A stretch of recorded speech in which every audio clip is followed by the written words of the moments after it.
Today 24 news सत्य परिस्थितीचा सविस्तर आढावा। गगनबावडा महामार्गावरून रत्नागिरी महामार्गाकडे जाणारा शॉर्टकट असलेल्या शिंगणापूर धरण परिसरात झालेल्या प्रचंड गर्दीमुळे आता वाहतुकीसाठी पूर्णपणे हा परिसर बंद करण्यात आलाय। गेल्या 4 दिवसांपासून सुरू असलेल्या मुसळधार पावसामुळे जिल्ह्यातील धरणे तुडुंब भरली आहेत।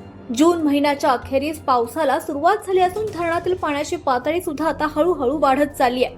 अवघ्या 8 दिवसातच राधानगरी धरणातील पाणी साठ्यात 6% वाढ झाली आहे। गुरुवारपासून जिल्ह्यात पाऊस सुरू झाला असून कसारी, पाटगाव, घाटप्रभा आणि कोडे धरणांच्या पाणलोट क्षेत्रात मुसळधार पाऊस झालाय। पुढील 2 ते 3 दिवसात पावसाचा जोर वाढल्यानं पंचगंगा नदीला पूर येण्याची शक्यता आहे। महाराष्ट्र टुडे मराठीसाठी ब्युरो रिपोर्ट, पुलकेश कांबळे, कोल्हापूर। आजच महाराष्ट्र टुडे 24 न्यूजला सबस्क्राईब करा आणि सत्य परिस्थितीचा सविस्तर आढावा पहा।